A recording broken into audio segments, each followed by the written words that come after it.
Different uniforms, the same aim: securing the border between Latvia and Belarus. For the past 2 months, Latvian border guards and the country's military have been patrolling the EU external border. That's because there has been a surge in illegal crossings. Latvia, an EU country, is currently a prime destination for migrants from Syria, Afghanistan and several African countries who enter from Belarus. Authorities estimate that more than 11,000 people have been intercepted so far this year, more than ever before. This crossing point is closed and has been secured. There is no traffic passing through here anymore.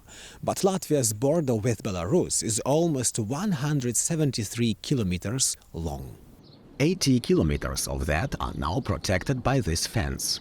It's been built in the last few months and it's being extended. But it's not enough to deter everyone. They try to climb over the fence. Some of them, they are trying to dig under the fence. So there are still quite many cases when they try to damage the fence. They are very creative and trying to use all the opportunities and ways to get in.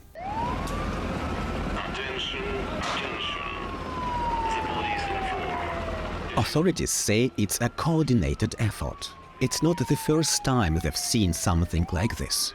2 years ago, thousands of migrants stormed the border between Belarus and Poland.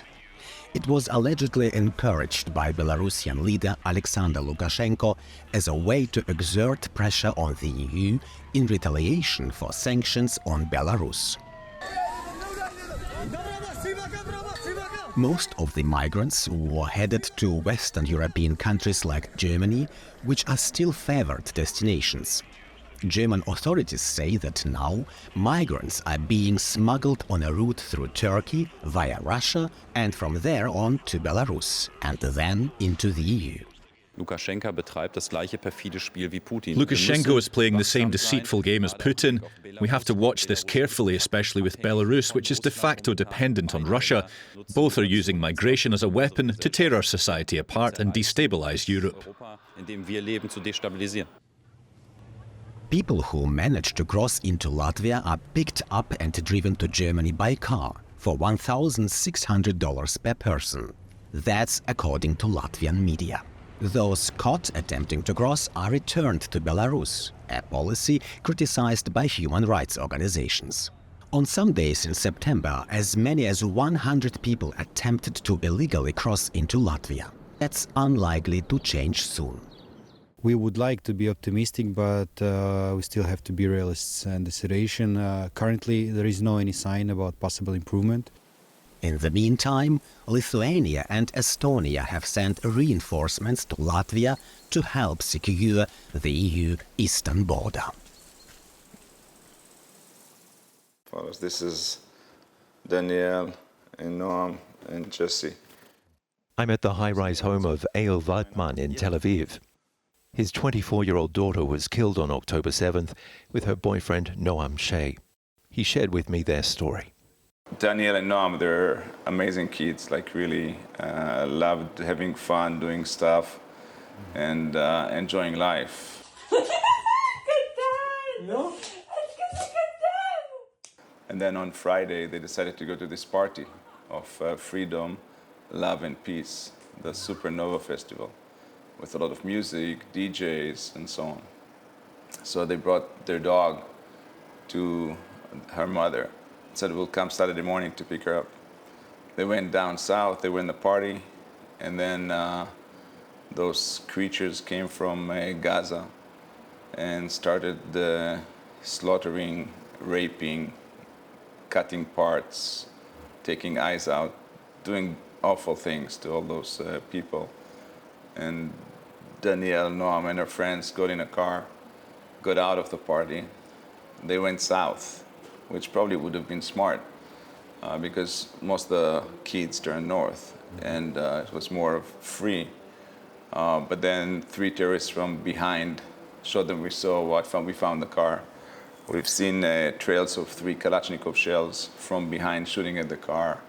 We found like a Gaza SUV, a Toyota SUV, about 150 meters north of them, with 3 bodies, 1 out of the car and 2 inside. And then we found a motorcycle south of them, so they really couldn't escape. And they were shot.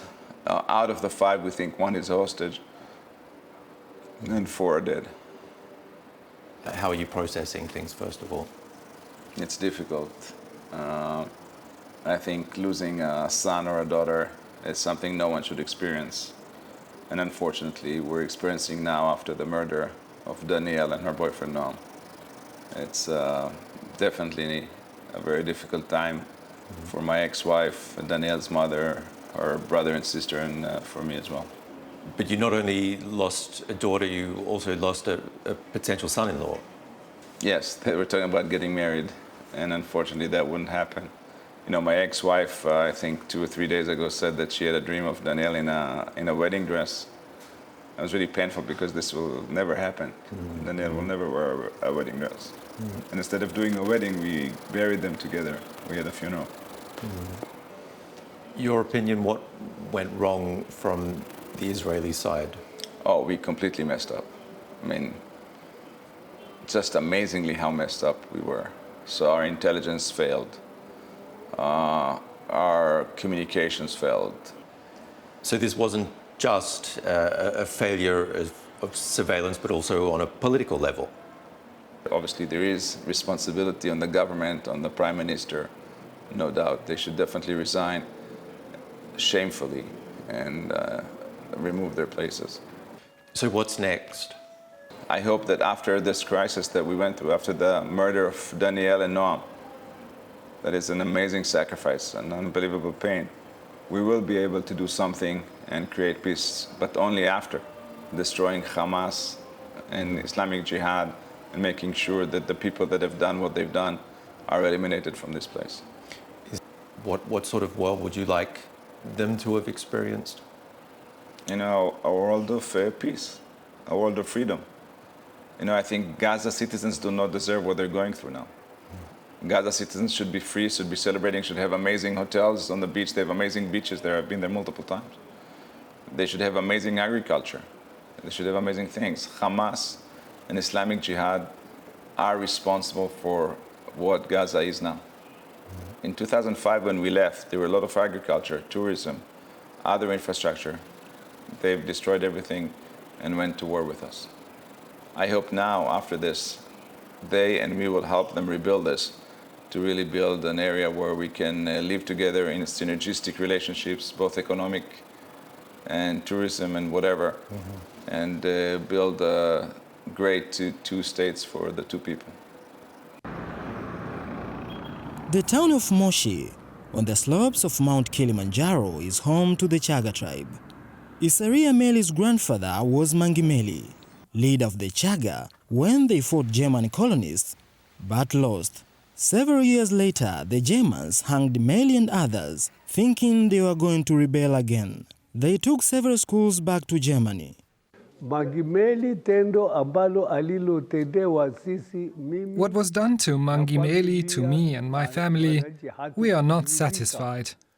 It planted fear into our lives.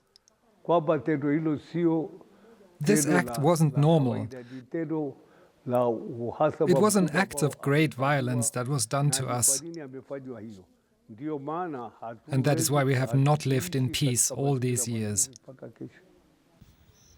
This museum tells Mangi Meli's story, his leadership of the Chaga tribe, and his rebellion against the Germans.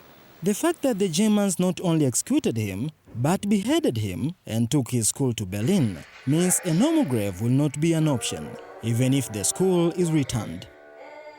We have decided that after its return, his skull will not be buried in the ground, because his body was not legally buried. His body was laid to rest without proper rites, and where he was laid, he cannot be seen. Therefore, we believe his spirit is not at peace, and we are looking at a place where he will be commemorated. Mangi Meli used to own all this land here, as he was chief of the Chaga tribe. It is now owned by his grandson and his generations. That tree there was where the German colonizers hung him and 18 others. Zabron Kiwelu's grandfather was among those killed here. His school is also in Germany. A DNA test has confirmed the relationship. Kiwelu wants more than just the school. He also wants compensation. We request that the Tanzanian government take a firm stance to ensure that the German government pays us. If the government maintains this stance, we could be paid even today. Isaria went to Germany to take a DNA test, but says officials there could not find a school with a link. His 50-year-old fight to find his grandfather's remains and bring them home continues.